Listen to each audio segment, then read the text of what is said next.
Shalom Aleichem, Shana Tova Mituka. We are learning Parashat Ha'azinu. This is the next to the last parsha in the Torah. It is short, but because it's written in a poetic form as a song that Moshe is saying to the Jewish people as rebuke and as prophecy, it has a lot of meaning. Many messages and a lot of secrets are in this parsha. In fact, it has been said that this parsha contains everything that's going to happen in the future, including names of all the people that will ever be born. And many people have tried successfully to look for their own name in this parsha. Now, as we said before, this is Moshe's last day on earth. And next week, or rather, the parsha that we're going to read on Simchat Torah is going to be the last parsha in which Moshe is going to die. So we're in chapter 32, page 1101 in Artscroll Chumash, verse 1. The song of Moshe. The word ha'azinu comes from the word ozen. Ozen means the ear. So ha'azinu means give ear or listen. Listen, O heavens, and I will speak. Moshe is speaking to the sky, to the heaven, and may the earth hear the words of my mouth. And Moshe is also speaking to the earth. Why is he speaking to nature? Why is he speaking to the universe and to the earth? Because in previous parshiot, Hashem appointed the heaven and the earth as the guarantors that the Jewish people will follow the Torah. And number one, they always exist as long as inhabitable world will be around, the sky and the earth will be there, and therefore they can observe as witnesses whatever is going on. And number two, Hashem put in their power to give us a reward or punishment. If we do what's right, if we follow the Torah, Hashem will allow the earth to produce delicious fruit, to be fertile, and Hashem will allow the rain to come down from the sky, from heaven.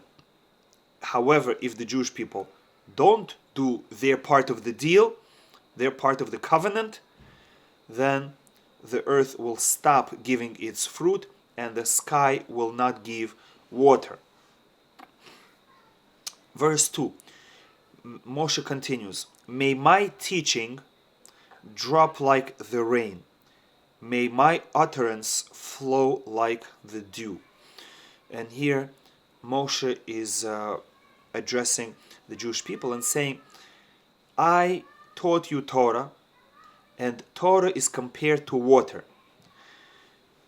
And just like water comes mainly in two forms, in the form of a rain and in the form of dew.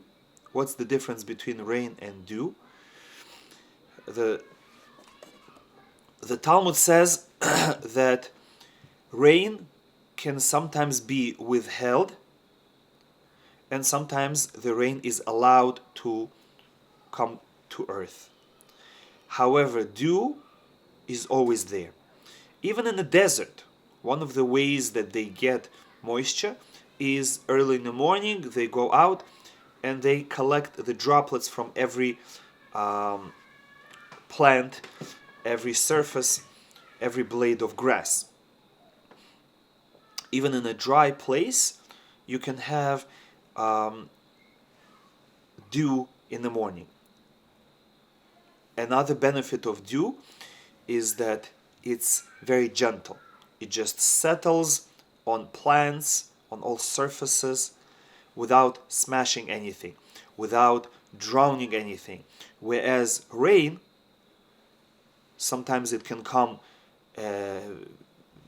very strongly and damage plants. Sometimes it can come abundantly and flood areas. It can even be dangerous, can be deadly. And also rain, as we said, can be withheld. And therefore, rain is a more harsh form of Torah teaching, that if a person doesn't know how to control it, he takes too much in, he might die, he might be damaged from it. Whereas dew is more gentle kind of giving of water, and that is always beneficial and it's always there. You don't get a lot from dew, but it's gentle and always beneficial. So there is a certain amount of basic Torah knowledge that's always available in any language, in any generation. Anyone who wants can approach and take. The Torah is also compared to a mother's milk. When the baby is tiny, he sucks a little bit and a little bit of milk comes out. Enough for him, not to, chas v'shalom, God forbid, to choke him or drown him in abundance. Even though the mother wants to give the baby a lot, but Hashem designed it in such a way that the baby controls it, and he takes only as much as he can drink. As the baby grows, his abilities grow and he can already take more, accept more, and the flow becomes stronger. So too with us. When we just begin, we learn Torah as stories, midrash, agadta, nice teachings, ethical teachings, how to live life that is given in the form of mashal, in the form of parable. It's entertaining. Even little children can understand it. As the person grows, he can accept more, he can understand more, he delves deeper into the Torah, he starts learning about halacha, the Jewish law, becomes more complicated, more advanced. He has to break his head over it. And as he grows even more and his intellect and his soul develops, he can now delve even deeper into the secrets of the Torah. And the secrets are not just little nice stories that open up your mind to the secrets. No, they are very in-depth, like studying very high level of math or very high level of science. You have to figure out a lot, remember a lot, understand a lot, use your mind a lot. Very difficult, but it will open your eyes to more truth, and you will understand how the world really works.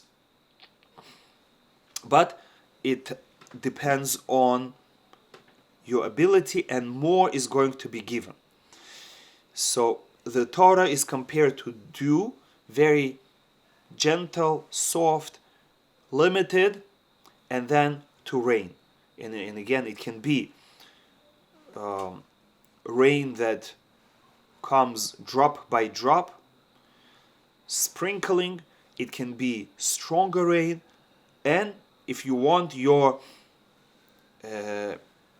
reservoirs to be filled up with water, you don't want just a little drizzle. You want very strong rain. After a drought, you want many inches of rain to come to fill up all the wells. So a person who is looking for a lot of knowledge and he's ready for it, he can ask, and Hashem will provide him with many, many inches of rain, so to say. Now, Moshe says to the Jewish people, if you accept the Torah, the Torah will be like beneficial rain. If you accept the Torah, it will be like the gentle dew. However, if not, the verse continues, like storm winds upon vegetation. It can turn into a storm. If you misuse the Torah, you learn in order to be proud of it, to boast how much you know, or to prove others wrong. That is considered not for the right reason, for selfish reasons, or if a person learns in order to earn a title or to earn money, that's not good.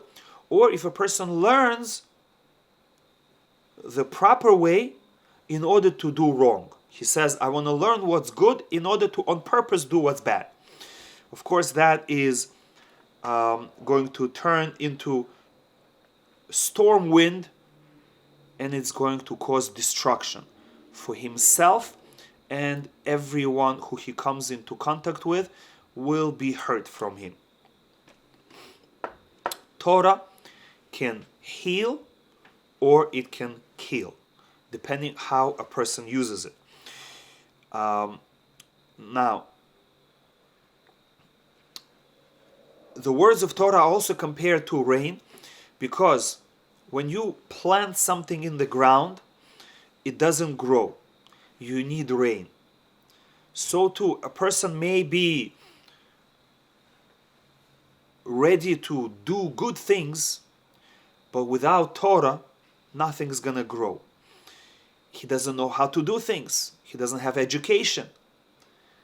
However, if a person has bad desires, the knowledge of Torah can help him to bring those bad desires to fruition as well. Just like if you plant poisonous seeds, when the rain comes, poisonous plants are going to grow. Thorns and thistles, ugly looking plants are going to grow if that is what you planted. So too, if we put in our minds good ideas, good desires, and then we learn Torah, we are going to grow tremendously and our good character is going to develop. However, if we have negative desires, if we want to do things that are bad, and then we go and charge ourselves with a lot of Torah, that Torah is going to push the engine of destruction. It's going to sprout poison and thorns. And like raindrops upon blades of grass. Again, the Torah can either be sprouting good, or it can be breaking good, or sprouting bad. Verse 3, when that's the message Moshe is telling the Jewish people. I'm teaching you Torah, and it's up to you what will Torah do to you. If a person with a good character learns Torah, it makes him even better. And a person with a bad character learns Torah, it makes him worse. When I call out the name of Hashem, ascribe greatness to our God. This is a famous verse. Ki Shem Hashem ekra havu godel lelokeinu. We say it when we take out the Sefer Torah. The point here is that when we mention God's name, bless Him. That's why before reading the Torah we say Baruch et Hashem HaMevorach, bless Hashem, and the whole congregation says Baruch Hashem HaMevorach leolam vayed, may Hashem be blessed forever and ever. Because the Torah is the word of Hashem, but the Torah is also the name of Hashem. Hashem put His essence, His description in the Torah. By learning Torah, we find out about God. And now, we learn a little bit about Hashem in verse 4. Who is Hashem? First of all, Hashem is perfect. The rock represents something strong and eternal. Perfect is his work, for all his paths are just. Hashem is eternal, and he is perfect. And all his paths are just means that wherever Hashem leads a person, you have to understand that it's with justice. Nothing happens without Hashem overseeing it. Nothing happens to a person's life without a calculation, an accounting, and a precise determination what should happen to the person at that moment. All God's paths are justice. If you find yourself in a certain location or in a certain path, it did not happen by chance. Either because our good choices led us to good life and reward, or our bad choices led us to rebuke and punishment. Or difficult path, climbing on rocks, may mean that we are going higher and higher, we are growing. So all God's paths are through justice. His work is perfect. Whatever happens in the world and in person's life, he has to view it as the most perfect thing that could have ever happened to him or in the world. A God of faith without iniquity. Faith means trustworthiness. You can trust him that he is not going to let you down. He's not going to forget. He's not going to change his mind. He's not going to promise and not deliver without iniquity, without any sin. He has no mistakes. God does no mistakes. Righteous and fair is he. This is the Jewish God. He is kind. He is just. He is all-powerful, all-seeing, all-knowing. He is perfect. Now, what if people ask, why are there so many unfortunate accidents, wars, poverty, sicknesses? And verse 5 answers this question. Corruption is not his. The blemish is his children's. Anything bad that happens in the world comes because of people's choices, their decisions, their bad character traits. For example, who creates bombs that kill innocent people? It's the people. Hashem did not plant trees that would produce bombs and guns and drugs and television and internet. All the negativity is created by people. People start wars. People create poverty. Even in Africa, if the tribes would work together, if they would not kill each other, if they would not burn each other's villages, they would slowly develop and they would have what to eat and they would have prosperity. But because they are constantly fighting, they are angry at each other, they steal and they kill. Basically, they go against the 7 Noahide laws and they serve idols. Every Noahide law, every one of the 7, they transgress. They don't have a legal system. They murder, they steal, they don't have a system of family purity, where a marriage is a marriage, and no forbidden relations happen. They eat limbs of living animals. For example, in Africa, they cut a cow while it's alive and draw its blood and drink its blood, and that's forbidden for a non-Jew. That's considered not kosher for a non-Jew. He is liable with death penalty for drinking blood of a live animal. And every one of the 7 Noahide laws, they transgress, they mistreat each other.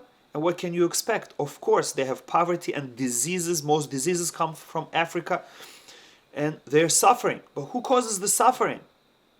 The people themselves. Now, you go to any country that has poverty, like Russia now. Why Russia has poverty now? Because the people are evil, the government is evil, they hurt their neighbors, they try to occupy territory, they take food and money from the people and put it in their own pockets. And as they say, the people get the government that they deserve. That means that the common folk, the common people, are also like that. We feel bad for them. We wish them common sense. We wish them to change their bad, evil character and become better. But in the meantime, they are getting what they produce themselves. And the same with Nazi Germany and any war, any even sickness. We might think sicknesses are natural, but not. If we look at who do these sicknesses affect, they usually affect people who are immoral, like we see with AIDS, like we see with monkey flu, like we see with sexually transmitted diseases. So many diseases are in the world because of the evil behavior that we can identify. So those are easy, and the rest are there because of the misbehavior that we might not necessarily connect directly. You might have to think more about it.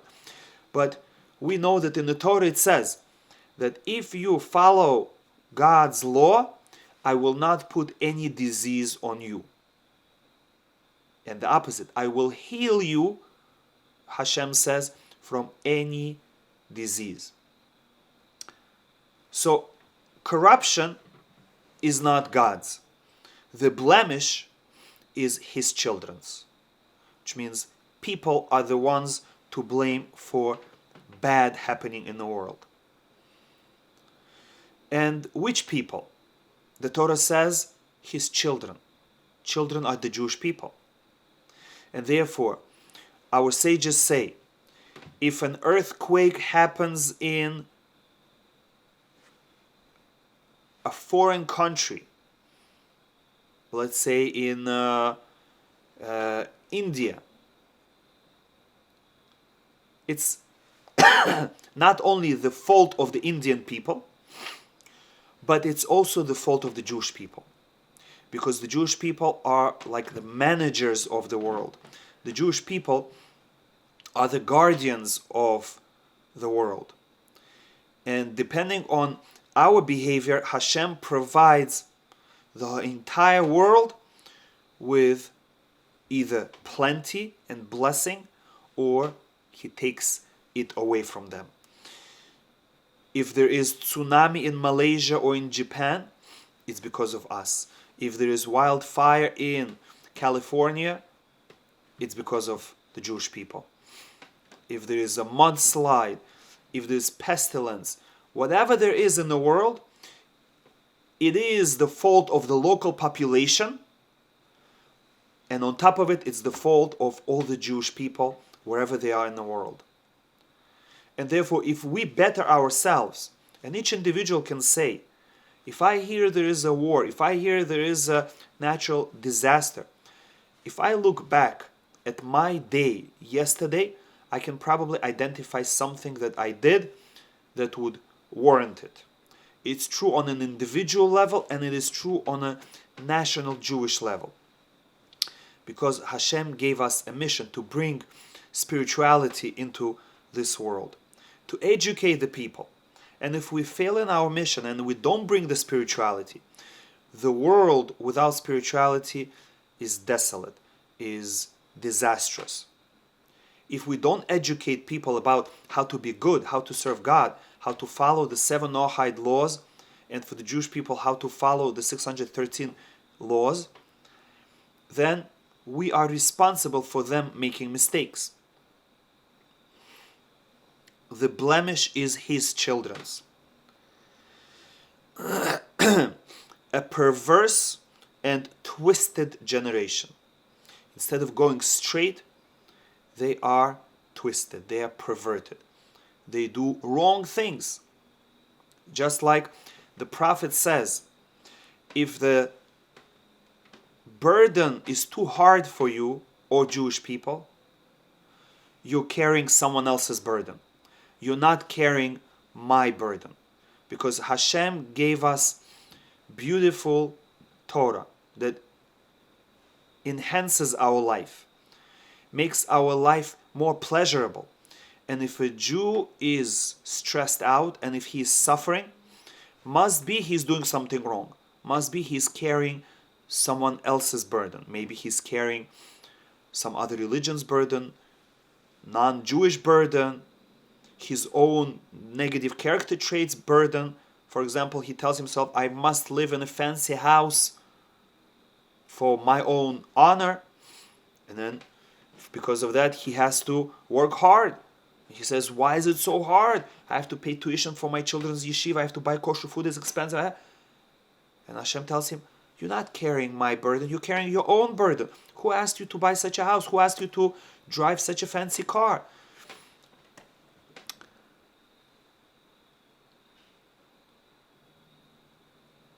Therefore, we can judge our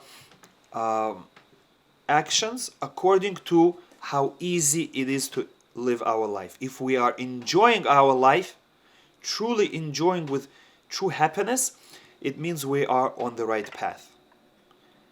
But if we have stress, if we have to do illegal things to survive, it means we are barking up the wrong tree. It means we are going in the wrong direction. If Hashem made something difficult, it means it's not for you.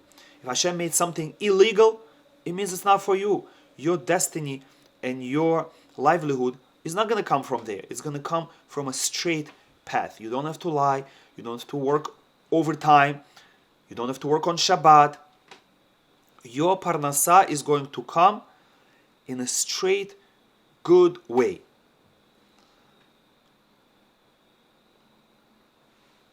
Now, verse 6. Is it to Hashem that you do this, or vile and unwise people? Which means Hashem provided us with life and all the good in it, and He's asking us for just a little bit. On any given day, just do 5-10 things for my sake, and that's it. I'll give you food and health and life and children. And we can't do even that. As it says, is He not your father? Not your master? Has He not created you and firmed you, made you strong? He created you. He's your father. He's your master. He's in control of your life and everything that happens to you. He gives you strength. So how can you go against Hashem and say, I don't have time for you. I have to take care of myself and I have to enjoy myself. I don't have time for God.